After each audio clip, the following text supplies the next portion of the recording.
Buenos días, mis hermanos. ¿Cómo están? Como ya lo estaba mencionando Dieguito, pues seguimos con nuestra escuela dominical y hemos llegado el día de hoy a el último capítulo del libro que hemos venido estudiando de pecados respetables. Hemos navegado en todos estos capítulos durante alrededor de 30 domingos, es decir, más de medio año. Y pues hemos repasado muchos pecados que tal vez se normalizan incluso en nuestros comportamientos como creyentes, ¿cierto? Este capítulo último se denomina ¿Y de aquí a dónde vamos? ¿Mm?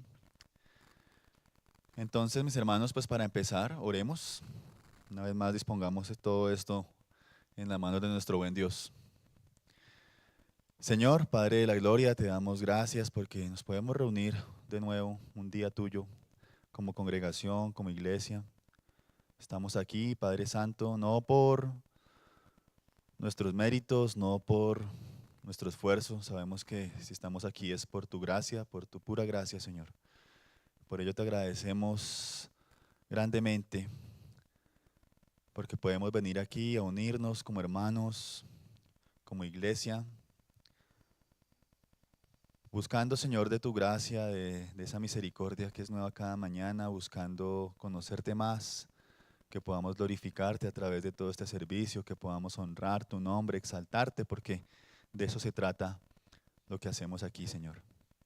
Que podamos venir en pos de ti, arrepentidos, buscando, Señor, cada día más de ti en nuestras vidas. Que podamos nosotros menguar, que seas tú creciendo en nosotros y que a través de todo esto que estudiamos, Señor, podamos entender la necesidad que tenemos de ti.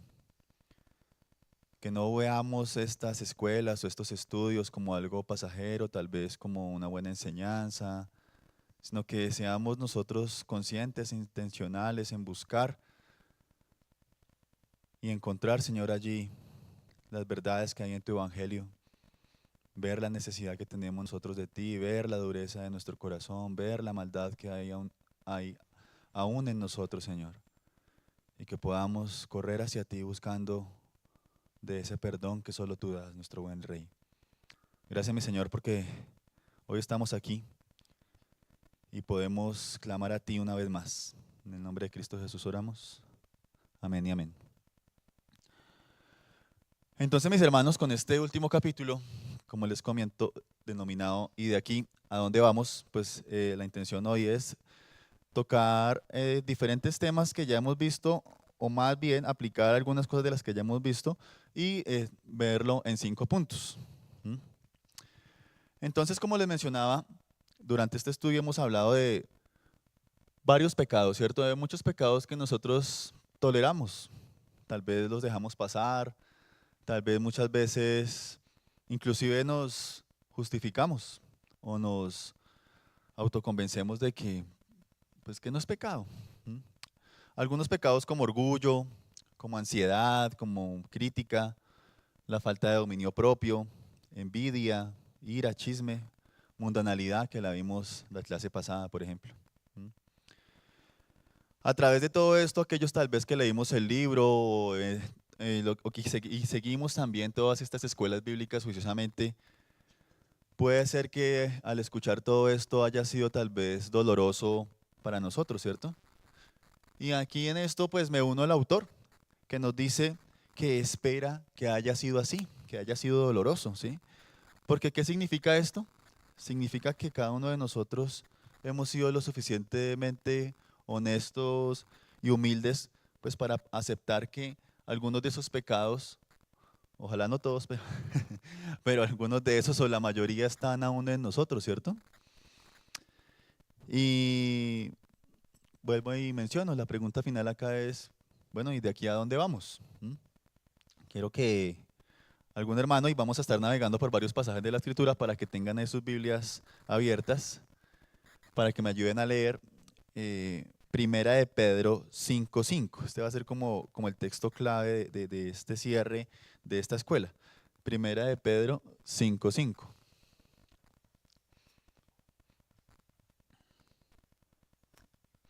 ¿Quién lo tiene?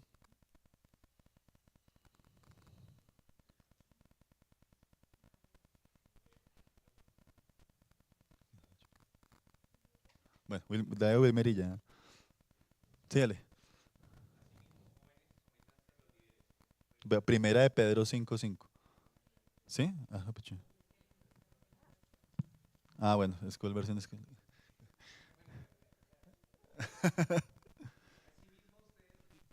Asimismo, ustedes, los más jóvenes, estén sujetos a los mayores, y todos revístanse de humildad en su trato mutuo, porque Dios resiste a los soberbios, pero da gracia a los humildes. Listo, mi hermano, gracias. Entonces este pedazo, esta parte o esta porción del versículo que nos menciona, Dios resiste a los soberbios, pero da gracia a los humildes, para que estemos meditando, ya que el autor en este último capítulo del libro nos invita a estar meditando en este verso. Dios resiste a los soberbios, pero da gracia a los humildes. El primer punto, ¿cuál es, mis hermanos? El primer punto es el siguiente. El punto de partida es la humildad. Busquemos rápidamente, vamos a leer varios pasajes, busquemos Lucas 18, 9, 14. Y otro hermano que vaya buscando también ahí, porfa, Lucas 15, del 11 al 32. El primero, Lucas 18, 9, 14, quien lo tenga para que me ayude a leerlo, por favor.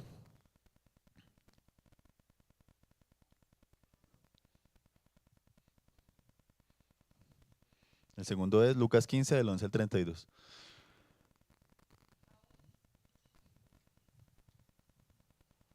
A unos que confiaban en sí mismos como justos y menospreciaban a los otros, dijo también esta parábola.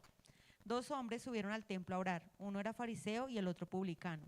El fariseo, puesto en pie, oraba consigo mismo, decía de esta manera: Dios, te doy gracias porque no soy como los otros hombres, ladrones, injustos, adúlteros, ni aun como este publicano. Ayuno 2 veces a la semana, doy diezmos de todo lo que gano, mas el publicano, estando lejos, no quería ni alzar los ojos al cielo, sino que se golpeaba en el pecho diciendo: Dios, sé propicio a mi pecador. Os digo que éste descendió a su casa justificado antes que el otro, porque cualquiera que se enaltece será humillado, y el que se humilla será enaltecido. Gracias, mi hermano. ¿Y quién tiene Lucas 15, 11, 32? Amén. Dice, Adelante. Jesús añadió, Jesús añadió, cierto hombre tenía 2 hijos, y al menor de ellos le dijo al padre: Padre, dame la parte de la hacienda que me corresponde. Y él le repartió sus bienes. No muchos días después, el hijo menor, juntándolo todo, partió a un país lejano, y allí malgastó su hacienda, viviendo perdidamente. Cuando lo había gastado todo, vino una gran hambre en aquel país, y comenzó a pasar necesidad. Entonces fue y se acercó a uno de los ciudadanos de aquel país, y él lo mandó a sus campos a apacentar cerdos, y deseaba llenarse el estómago de las algarrobas que comían los cerdos, pero nadie le daba nada. Entonces, volviendo en sí, dijo: ¿Cuántos de los trabajadores de mi padre tienen pan de sobra? Pero yo aquí parezco de hambre. Me levantaré e iré a mi padre y le diré: Padre, he pecado contra el cielo y ante ti. Ya no soy digno de ser llamado hijo tuyo. Hazme como uno de tus trabajadores. Levantándose, fue a su padre cuando todavía estaba lejos. Su padre lo vio y sintió compasión por él, y corrió, se echó sobre su cuello y lo besó. Y el hijo le dijo: Padre, he pecado contra el cielo y ante ti, ya no soy digno de ser llamado hijo tuyo. Pero el padre dijo a sus siervos: Pronto traigan la mejor ropa y vístanlo, pónganle un anillo en su mano y sandalias en los pies. Traigan el becerro engordado, mátenlo y comamos y regocijémonos, porque este hijo mío estaba muerto y ha vuelto a la vida, estaba perdido y ha sido hallado. Y comenzaron a regocijarse. Su hijo mayor estaba en el campo, y cuando vino y se acercó a la casa, oyó música y danzas. Llamando a uno de los criados, le preguntó qué era todo aquello, y él le dijo: Tu hermano ha venido, y tu padre ha matado el becerro engordado, porque lo ha recibido sano y salvo. Entonces él se enojó y no quería entrar.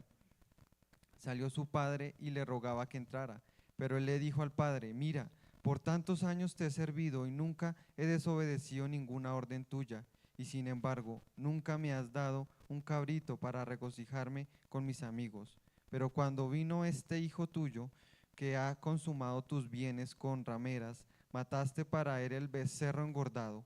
Y su padre le dijo, Hijo mío, tú siempre has estado conmigo, y todo lo mío es tuyo, pero era necesario hacer fiesta y regocijarnos, porque este tu hermano estaba muerto y ha vuelto a la vida, estaba perdido y ha sido hallado.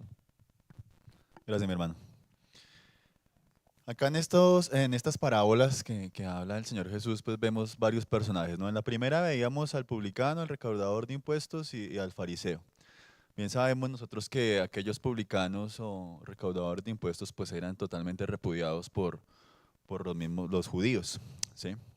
Porque eran personas que eran judías y pues estaban haciendo ese oficio, los consideraban traicioneros. Entonces aquí vemos esas dos personas dirigiéndose a orar. Y también vemos la conocida parábola del hijo pródigo, donde vemos pues al hijo pródigo que se marcha, despilfarra sus bienes, y aquel otro hijo que sí está al lado del padre, que hace caso, que es obediente. Sin embargo, acá también vemos unas actitudes, ¿sí? Vemos al fariseo en su forma de orar y vemos al hijo reclamándole al padre, señalando pues sus virtudes. Aquí vemos en ellos orgullo, ¿cierto? Aquellos que se consideran muy justos, que se consideran muy buenos, que todo lo hacen bien, mientras que vemos también cómo el Señor derrama su gracia y su perdón en aquellos que en alguna vez estuvieron apartados en su pecado, pero se arrepintieron, como lo muestra ahí la oración de aquel publicano y también como lo muestra la actitud del hijo pródigo cuando recapacita y confiesa su pecado y vuelve a su padre. Vemos claramente que el Señor acá repudia ese orgullo, ¿sí? Implícitamente hay una condenación para ellos porque está repudiando ese orgullo que ellos están manifestando, esa falta de humildad, ¿sí? Y nosotros leemos esos pasajes y también tal vez son muy conocidos, pero tal vez en algunos momentos de nuestras vidas nosotros podamos estar obrando como aquel publicano, o perdón, como aquel fariseo, ¿sí? O como aquel hermano donde se está justificando, está mostrando su supuesta justicia, ¿sí? Su bondad, está alardeando de aquello que él cree que hace muy bien. Y así nos puede pasar a nosotros con estos pecados que hemos venido repasando, mis hermanos, ¿sí? Tal vez nosotros los minimizamos, ¿m? Y no los reconocemos.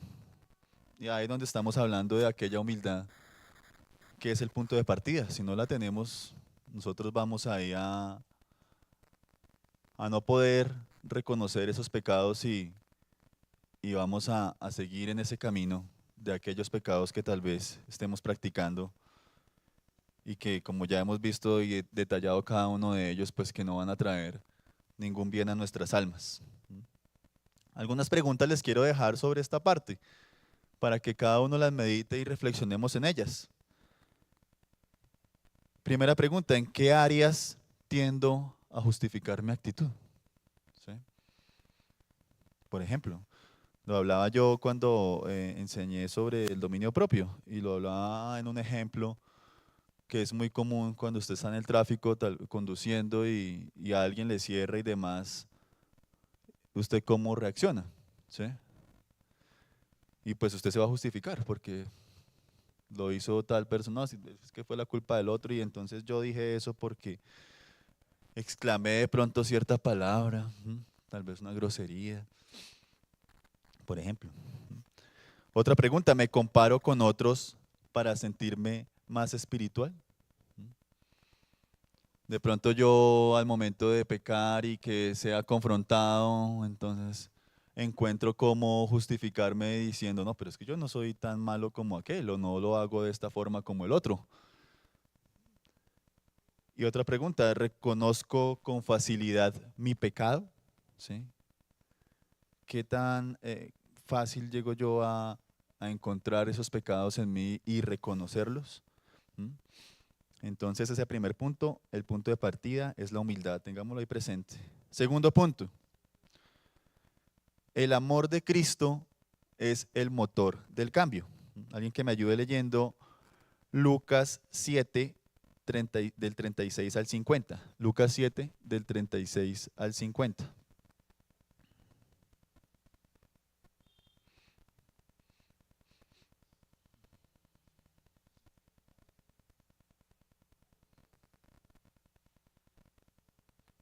Lucas 7 del 36 al 50.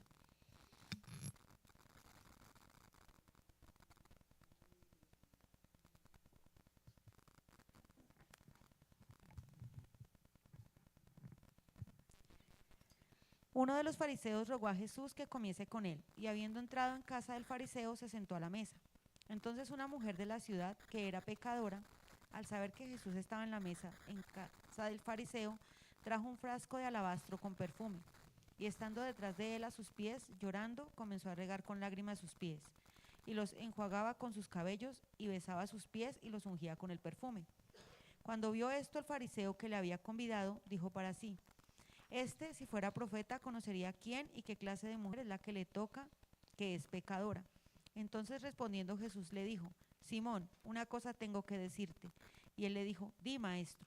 Un acreedor tenía dos deudores. El uno le debía 500 denarios y el otro 50. Y no teniendo ellos con qué pagar, perdonó a ambos. Di pues, ¿cuál de ellos le amará más? Respondiendo Simón dijo: Pienso que aquel a quien perdonó más. Y él le dijo: rectamente has juzgado. Y vuelto a la mujer, dijo a Simón: ¿ves a esta mujer? Entré a tu casa y no me diste agua para mis pies, mas ella me ha regado mis pies con sus lágrimas, y los ha enjuagado con sus cabellos. No me diste beso, mas esta, desde que entré, no ha cesado de besar mis pies. No ungiste mi cabeza con aceite, mas esta me ha ungido con perfume mis pies. Por lo cual te digo que muchos pecados le son perdonados porque amó mucho, mas aquel a quien se le perdona poco, poco ama. Y a ella le dijo: sus pecados te son perdonados. Y los que estaban juntamente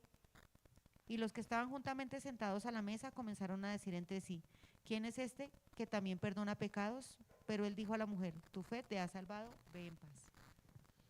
Gracias, mi hermano.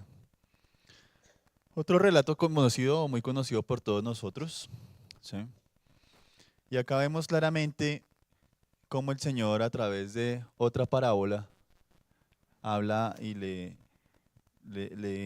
explica y le responde a aquel anfitrión donde se encontraba el Señor, y resulta o resalta que, hablando de la parábola de los deudores, los que tenían esa deuda con su patrón, haciéndole énfasis en que uno debía mucho y el otro no tanto, pero a los dos le perdonó, ¿quién va a amar más o quién va a agradecer más? El mismo anfitrión que estaba allí le contesta: pues el que más se le perdona. Entonces aquí venimos a ver que aquel a quien más se le perdona es el que más ama.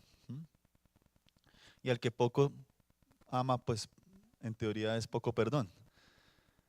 Pero si nosotros sabemos y reconocemos los pecados que nosotros tenemos, ¿cierto? Todo lo que nosotros hemos transgredido la ley del Señor, todo aquello que nosotros hemos hecho en nuestra vida, y cuando lo meditamos y cuando nos examinamos y cuando somos conscientes de todo ello, vemos ese gran perdón que el Señor ha tenido con nosotros, ¿sí? De donde nos rescató, inclusive muchas veces de las ocasiones en que guardó nuestra alma de que pecara aún más, ¿sí? De que nos hundiéramos en tal vez tantos pecados que nosotros, si los meditamos y los reconocemos, vemos el gran amor del Señor ahí, que refrenó esa maldad, y aún la refrena, ¿no? Pero que la refrenó en tantas ocasiones que nosotros estábamos apartados de Él, y que aún la refrena porque, como mencionábamos, en todos estos pecados, todo viene del corazón. Publicaba algo mi hermano Alex en la semana en su WhatsApp, muy interesante, de todos estos pecados, todo viene desde el corazón. Y el Señor refrena ahí. ¿Mm? Y si yo soy consciente de ello, pues debo partir de que ese amor de Cristo es ese motor del cambio, ¿sí? Él me ha perdonado, yo le debo amar mucho más, cada día más. ¿Mm? Y porque Él me perdona, yo lo amo, y porque yo lo amo, Él me perdona. Alguien que me ayude leyendo 2 Corintios 5, 14 al 15. 2 Corintios 5, 14, 15.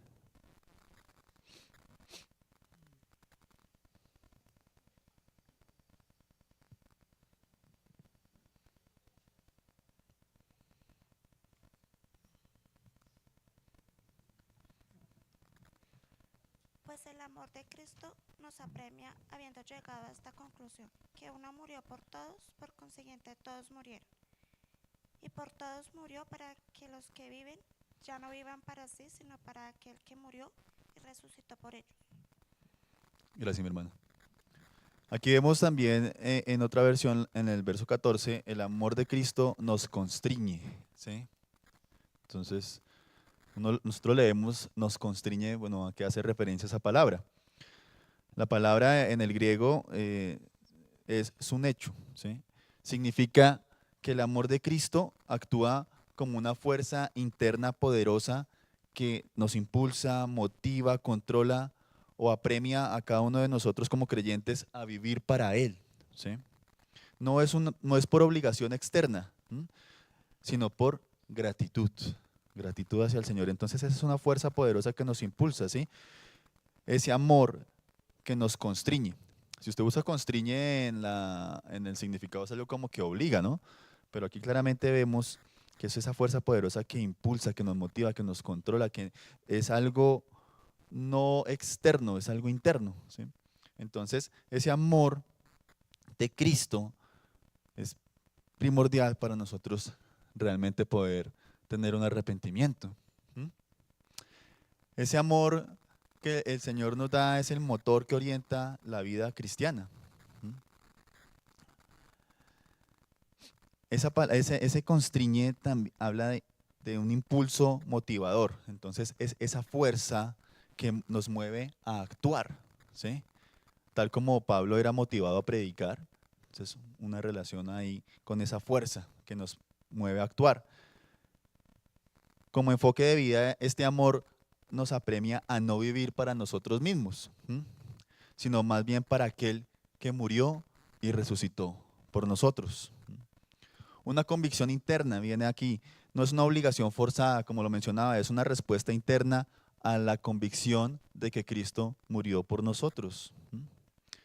Viene una transformación también de la manera de pensar y actuar, llevándonos a vivir bajo el señorío de Cristo.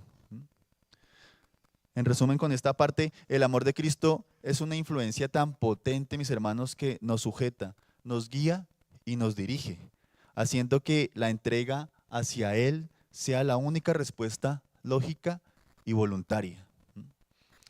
Un gran amor por Cristo, hermanos, hará que se desvanezca nuestro afecto por el mundo, pues es la respuesta natural al conocer más de su profundo amor. Eso lo cita acá el autor en este capítulo. Y algo importante también que vamos a profundizar un poco más, no eliminamos el pecado solo por disciplina, ¿sí? Sino por un afecto superior, ese afecto hacia nuestro Dios, ¿sí? Ya vamos a profundizar en ello. Otras preguntas en este segundo punto. ¿Mi obediencia nace del amor o de la culpa? Para que las mediten ustedes ahí en su intimidad. ¿Mi obediencia nace del amor o de la culpa? Otra pregunta. ¿Estoy creciendo en admiración por Cristo? Y otra pregunta. ¿Qué ocupa más mis pensamientos? ¿El mundo o Cristo? Esto lo tocábamos la semana anterior con Willy en su escuela. Otro punto, mis hermanos. Tercer punto. No negar el pecado, sino enfrentarlo.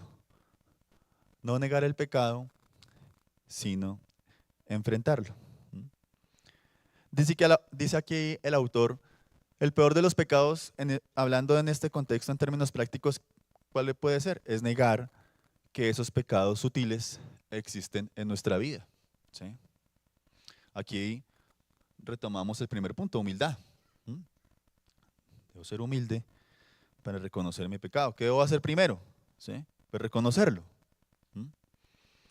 ¿Qué debo también hacer? Arrepentirme. Leamos por favor, mis hermanos, que me ayuden con Romanos 8:13. Romanos 8:13. Y otro hermano que tenga ahí a la mano Colosenses 3:5. Romanos 8:13 y Colosenses 3:5, por favor.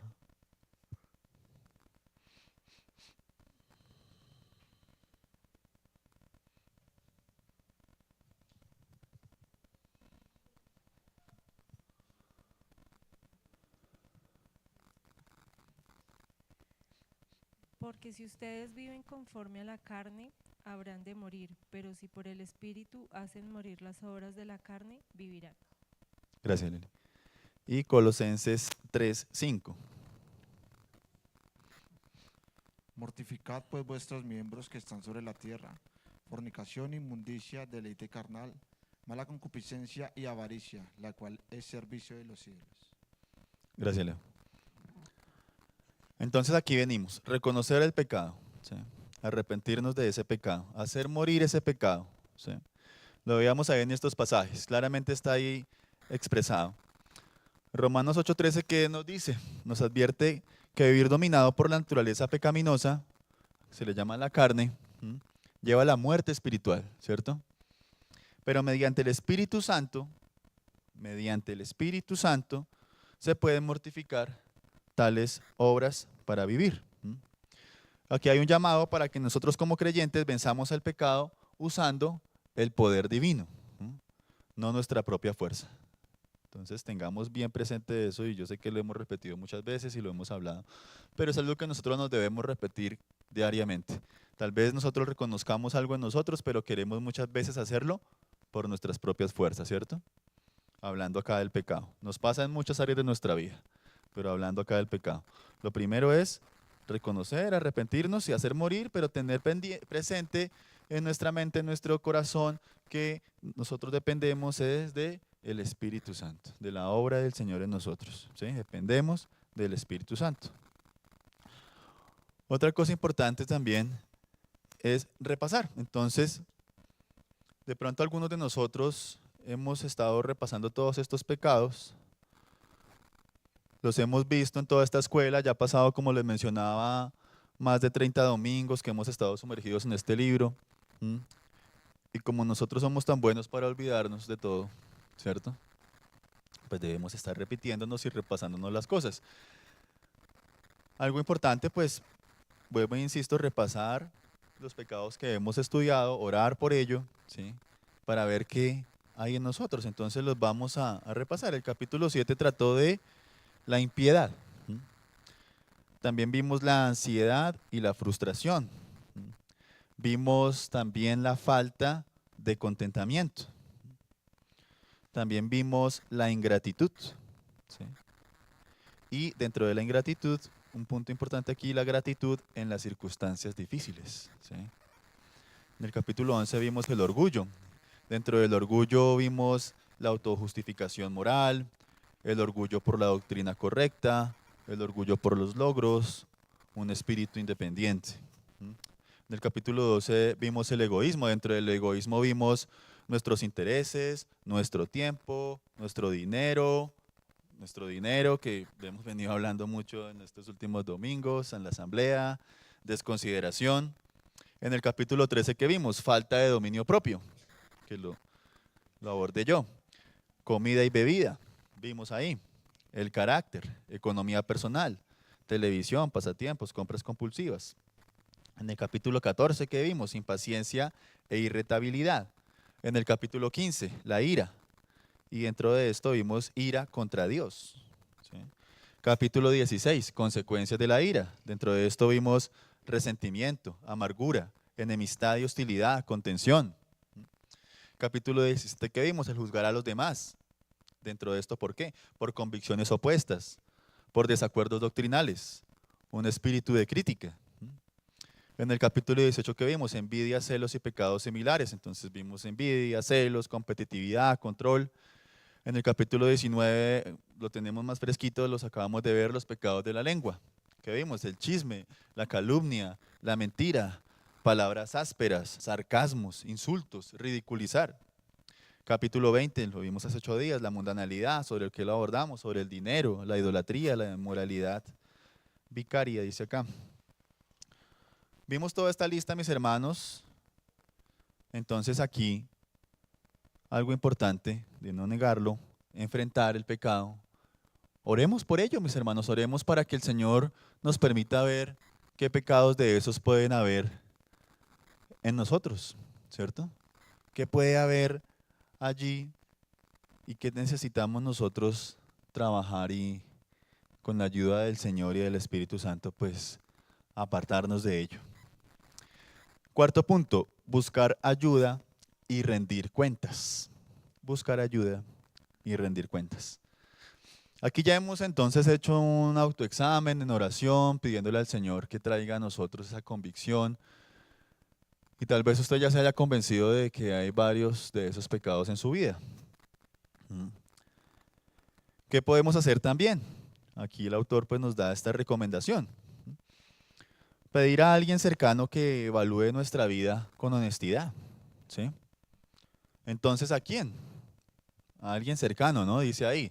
No va a ir usted a ir a hablar allí con cualquier persona. Los que somos casados, con su cónyuge, con sus hijos, ¿sí?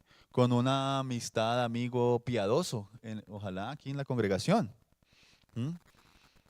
Y tener presente que si vamos a abordar esta situación y le vamos a pedir a alguien que nos ayude acá a evidenciar tal vez esos pecados y que nosotros querramos rendir cuentas, le voy a decir, dice el autor, y le voy a decir, bueno, mi hermano, necesito que me ayudes con esto, voy a exponerme de esta forma y voy a escucharte sin estar defendiéndome, sin cuestionar lo que tú me vas a decir, ¿sí? Voy a escuchar.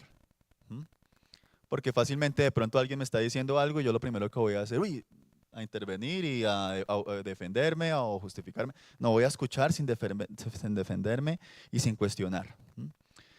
Y aquí el autor nos da una sugerencia de una calificación. Entonces, si yo estoy haciendo este ejercicio y estoy exponiendo y buscando que mi hermano, mi esposa o mis hijas me estén dando estos, o mejor dicho, sí, exponiéndome mis pecados, ¿sí?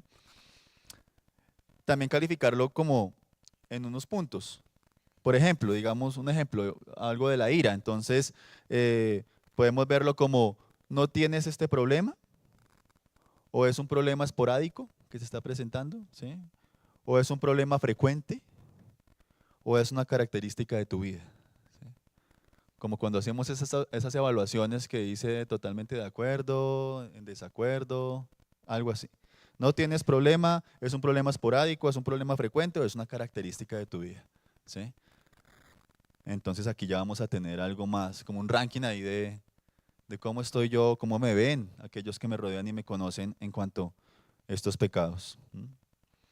Una vez teniendo esto en nuestra mente, en nuestro corazón, podemos ver y repasar esas 6 instrucciones que veíamos a través de este libro para enfrentar el pecado. Esto lo vimos en el capítulo 6. 6 instrucciones. ¿Qué nos dice? Abordar el pecado en el contexto del Evangelio. Lo que mencionábamos hace un momento, no intentar vencer el pecado solo por disciplina, ¿sí? Que yo sé que tengo este pecado, entonces disciplinadamente, moralmente tal vez, no, pues es que yo no voy a evadir un impuesto porque eso es malo para la sociedad, y bueno, como pueden pensar muchos, pero pensarlo sin Dios, ¿sí? ¿Qué debemos nosotros hacer ahí? No intentar vencer el pecado solo por disciplina, sino más bien recordar que nosotros ya hemos sido perdonados en Cristo. Y esto evita que nosotros nos sintamos abrumados o que nos hundamos en la culpa mientras luchamos. ¿Sí? Si solo lo intentamos vencer por disciplina también, pues nos vamos a encontrar insuficientes y no vamos a lograr en nuestras fuerzas realizarlo porque sabemos que somos insuficientes. ¿Sí? Entonces, si nos recordamos que el Evangelio está ahí, que ya tenemos perdón en Cristo, vamos a evitar que esa culpa nos abruma o nos hunda en esa lucha que vamos a tener. El otro punto es depender del Espíritu Santo.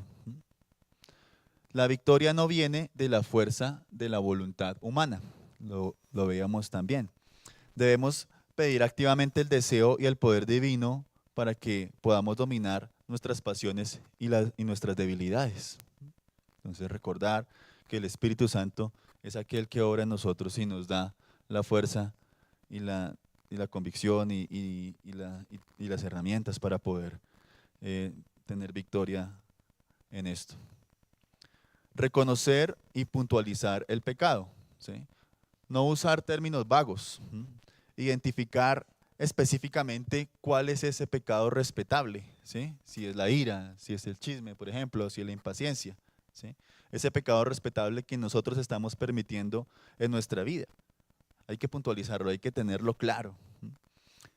Cuarto, hacer de la oración una prioridad. Esto lo hemos venido hablando en muchas situaciones, siempre que lo mencionamos pareciera algo ya tan lógico, pero esto hay que mencionarlo siempre. La oración es una prioridad.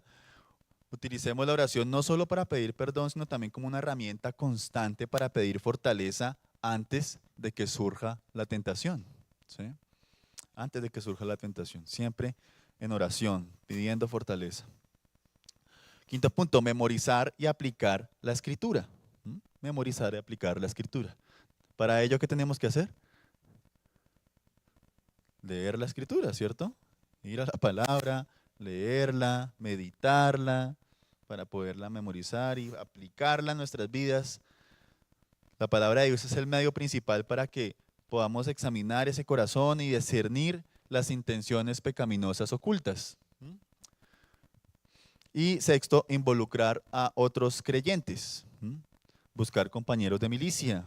Lo acabamos de ver, la rendición de cuentas con otros cristianos ayuda a enfrentar las luchas que tendemos a ocultar o a minimizar. Si yo abordo mis pecados de esta forma y yo tengo la suficiente también madurez de reconocer un pecado e ir a decirle a un hermano, hermano, tengo esta lucha. Sí. Tal vez encontremos allí que él diga, yo también. Y ahí podemos ayudarnos los unos a los otros para poder vencer en el Señor esos pecados. Como quinto punto, nuestra identidad en Cristo, ¿sí? Todo esto recae en el Señor, en nuestro Cristo, ¿sí? Nosotros, si estamos unidos a Cristo, Dios nos ve revestidos de su justicia perfecta, ¿sí?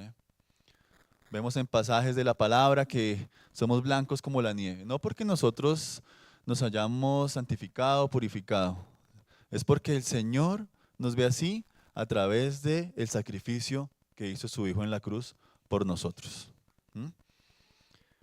Pero para ello debemos estar, ¿qué?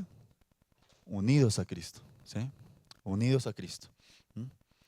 Nuestra santificación se sostiene en la justicia de Cristo y el poder del Espíritu Santo. Esto es un proceso, mis hermanos. Claramente nosotros, como creyentes, sabemos que hemos sido perdonados, pero aún estamos batallando contra esta carne, ¿sí? Y hay pecado en nosotros, pecado remanente. Y la santificación es algo progresivo. De un día para otro yo no soy santo, o mejor, no culmino mi santificación. Estoy trabajando en ello. Mientras estemos acá en este mundo, en este peregrinaje, vamos a estar batallando. Pero ¿en dónde se sostiene esa santificación? En la justicia de Cristo. Cristo, nuestro juez justo, ¿sí? El justo sobre los injustos, ahí se sostiene. Y en el poder de su Santo Espíritu, de aquel Consolador, que como Él se lo dijo a los apóstoles, va a venir otro, ahí está con nosotros. Si nosotros creemos en ello, lo tenemos claro, esto va a hacer que podamos reconocer nuestro pecado, podamos apartarnos, podamos arrepentirnos, podamos batallar contra ello. Nosotros no luchamos por aceptación, ¿sí? Sino porque ya somos aceptados. Ya somos aceptados en el Señor. A través de ese sacrificio nosotros debemos tener la claridad de que ya somos aceptados. Nosotros no estamos batallando aquí para que Él nos acepte, para que de pronto Él ya nos aceptó, ¿sí? A través de su inmensurable gracia, su misericordia, ya nos aceptó, mis hermanos. Entonces eso es algo que nos debe a nosotros motivar, de que nos debe animar, de que nos debe exhortar para que nosotros no nos justifiquemos en nuestros pecados, en esos pecados respetables como lo hemos venido trabajando o mencionando, sino que batallemos y luchemos contra ello. Concluir, mis hermanos, con el pasaje que meditábamos, que me ayudó a leer Wilmer, con esa parte final. Dios resiste a los soberbios, pero da gracia a los humildes, ¿sí? Mucho cuidado con creer que yo no tengo ninguno de esos pecados. Mucho cuidado con creer que tal vez esa actitud que yo tengo, que de pronto es soberbia, eso no es pecado. Eso es parte de mi ser. Tal vez a veces el orgullo. No es que yo soy así. ¿Sí? Uy, es que a mí es tan difícil yo ir a decirle o agacharle la cabeza a otro. Mucho cuidado con eso. Claramente ahí estamos mostrando esa soberbia que habla acá el Señor. Y esa advertencia, Dios resiste a los soberbios, pero da gracia a los humildes. Y la pregunta no es, de nuevo, si tenemos pecados sutiles o respetables, sino la pregunta es, ¿qué vamos a hacer con ello? ¿Mm? Oremos, mis hermanos. Señor, te damos gracias, Padre Santo, por este tiempo. Te damos gracias, mi buen Dios, por este estudio que nos has permitido adelantar. Hemos atravesado a través de este libro que tú has dado luz, Señor, a este autor para escribirlo, traer a nuestras mentes y a nuestra congregación el repasar todos estos pecados que sabemos que muchas veces podemos pasarlos por alto y justificarlos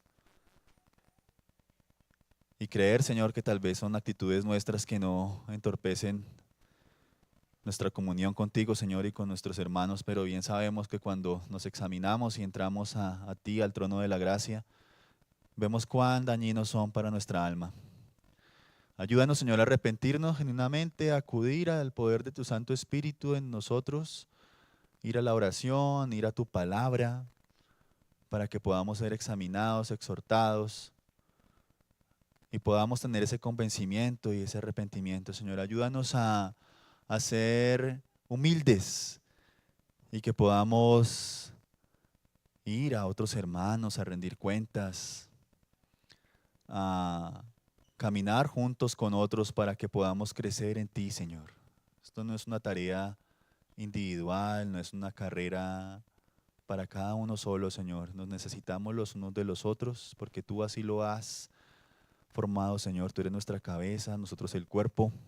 Cada uno tiene un rol y una función. Y dentro de ellos, Señor, es rendirnos cuentas y apoyarnos y ayudarnos, sostenernos, animarnos, exhortarnos. Ayúdanos, mi Rey, porque muchas veces flaqueamos en ello, muchas veces somos indiferentes, somos alejados, somos individualistas, egoístas, Señor.